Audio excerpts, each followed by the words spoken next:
बनी पीटीआई इमरान खान और उनकी अहलिया बुशरा बीबी ने सहाफियों समेत वकाला, फैमिली और दीगर सियासी ओहदेदारान से मुलाकात की। बनी पीटीआई और उनकी अहलिया बुशरा बीबी ने सबसे पहले गर्मजोशी से बड़े गर्म लहजे के साथ फैसल चौधरी साहब को डांट लाते हुए कहा, सबसे पहले तो आप हमारी पेशेंस से अलहदा हो जाएं। हमें किसी सियासी वर्कर या सियासी वकील की जरूरत नहीं, हमें एक प्रोफेशनल वकील की जरूरत है। नाज़रीन, बात यहीं पर नहीं रुकी। हम आज को ये पूरी मुलाकात की रुदात सुनाते हैं, जेल में होने वाली मुलाकात का किस्सा सुनाते हैं, स्टोरी सुनाते हैं कि अंदर की स्टोरी है क्या, हुआ क्या।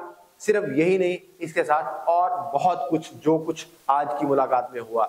आप देख रहे हैं नवाइल चांद, मुझे कहते हैं AK आजाद। नाज़रीन, बनी पीटीआई और उनकी अहलिया ने जब वकाला और पाकिस्तान तहरीक-ए-इंसाफ के सीनियर सियासी रहनुमाओं के साथ जो मुलाकात की, उसमें सबसे पहले तो बुशरा बीबी ने गर्म जोशी से, एक जोशीले अंदाज से फैसल चौधरी साहब को बड़े एक कह लें कि मुदब्बराना तरीके से क्वेश्चन रेज किया कि भाई हम इतने दिनों से जेल में गल सड़ रहे थे, हम जेल में पड़े हुए थे, हमसे किसी की मुलाकात नहीं होने दी गई, हमारी मुलाकातों पर पाबंदी लगा दी गई, आपने क्या किया? तो इसी दौरान फैसल चौधरी साहब ने क्या किया, उन्होंने अपना रोना शुरू कर दिया कि भाई हमारे साथ ये हो रहा, मेरे साथ ये हो रहा, फलां सियासी कारकुन के साथ, फलां सियासी वर्कर के साथ, फलां लीडर के साथ ये चल रहा है। तो इस पर फौरी तौर पर खान साहब ने बैट पकड़ा और बॉल को छक्का लगाते हुए फैसल कुरैशी साहब को ये कहा कि भाई बस बहुत हो गया, ऐसे नहीं चलेगा।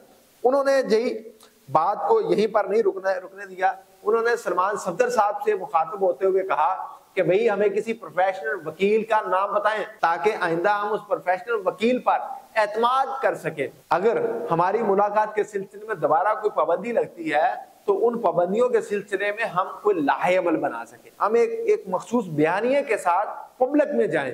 तो उन्होंने ये भी कहा कि पार्टी रहनुमा भी अब बोरिया बिस्तरा बांध ले, अब आराम का वक्त गुजर चुका है, हमें अवाम को बताना होगा कि 2022 में हालात क्या थे और आज 2025 में हालात क्या हैं। और इसी तरह से अगर हमारे साथ कोई गैर कानूनी रवैया अख्तियार करती है मौजूदा फार्म 47 की हुकूमत, तो हम इनको भी आड़े हाथों लेंगे, हम खामोशी से नहीं बैठेंगे।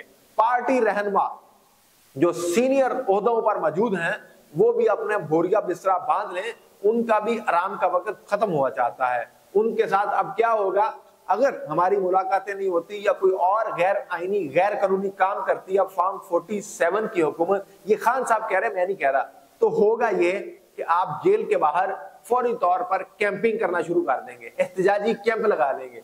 उसके लिए होगा ये कि अवाम, पाकिस्तान की 25 करोड़ अवाम जो है वो ये चाहती है कि इस वक्त बनी पीटीआई यानी कि मेरी रिहाई चाहती है, अवाम मेरी रिहाई देखना चाहती है। आप लोगों की इधर उधर की लगी चपटी जो बातें हैं उन पर अवाम कान धरने के लिए तैयार नहीं है। ये सारी सूरत हाल थी और खान साहब ने बड़े तरीके से फैसल चौधरी साहब को भी साइडलाइन किया। फिर सलमान सफदर साहब ने एक वकील का नाम भी दे दिया, वकील के नाम पर एक इत्तेफाक भी कर लिया। खान साहब ने कह दिया कि मुझे मंजूर है, ये प्रोफेशनल वकील अब सलमान सफदर साहब की अंडर सुपरविजन काम करेगा, उनकी पिटीशन निपटाएगा।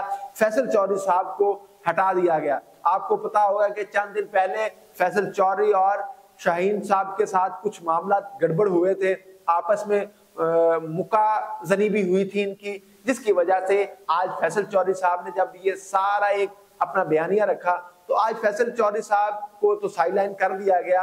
तो खान साहब ने एक ऐलान और भी किया कि मेरे 4 स्पोक्स पर्सन हैं, इनके अलावा कोई बंदा मेरे बयान को बाहर नहीं ले जा सकता, बाहर अपना चुरन नहीं बेच सकता। उन्होंने कहा ये 4 बंदे मेरे स्पोक्स पर्सन हैं, इन 4 के अलावा किसी पर यकीन नहीं करना। बात यहीं पर खत्म नहीं होती।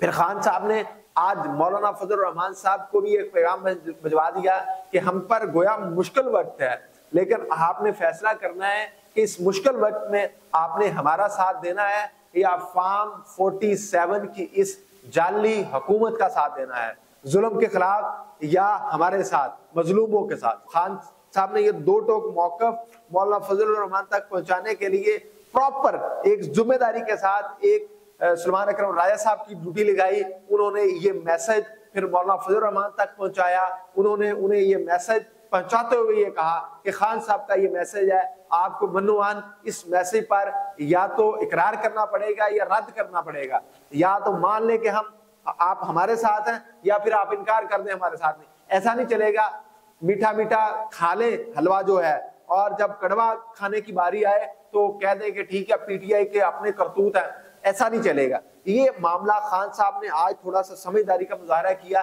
कि ऐसा ना हो कि कल को मौलाना फजल रहमान साहब अपना वोट बैंक भी इंक्रीज करते जाएं कि हाँ जी हम तो खान साहब के साथ भी थे, हम तो हक के साथ भी थे, लेकिन जब कोई मुश्किल वक्त आता है, डिसीजन मेकिंग की बात आती है, तो उस वक्त मौलाना साहब हुकूमती बेंचों में जाके बैठ जाते हैं। तो इस हवाले से खान साहब ने एक सही वक्त पर सही कार्ड खेलते हुए मौलाना फजल रहमान से दो टोक मौकफ का यकीन करते हुए कि भाई या खान मौलाना साहब इधर आ जाएं या उधर चले जाएं।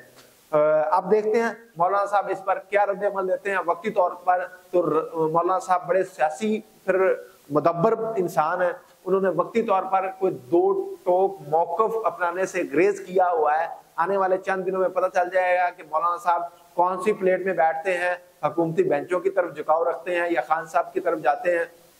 तो नाज़रीन, बुशरा बीबी ने आज जो बाल फेंका था उसको कैरी ऑन किया खान साहब ने, एक छक्का लगाते हुए पूरे तरीके से पूरी मीटिंग को फिर गर्मजोशी के साथ एक एग्रेसिव मीटिंग के तौर पर उन्होंने खत्म भी किया और अच्छे फैसले अच्छे डिसीजंस करने की तरफ गए।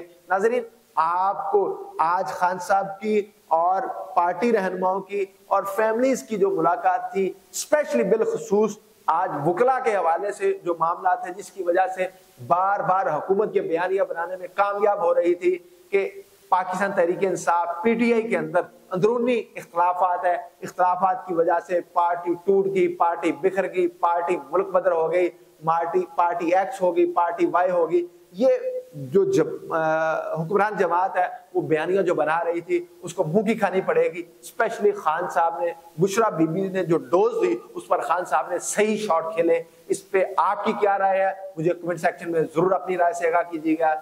इसी के साथ मुझे अपने मेजबान के आजाद को इजाजत देखते रहिए। इंसान अल्लाह निगहबान।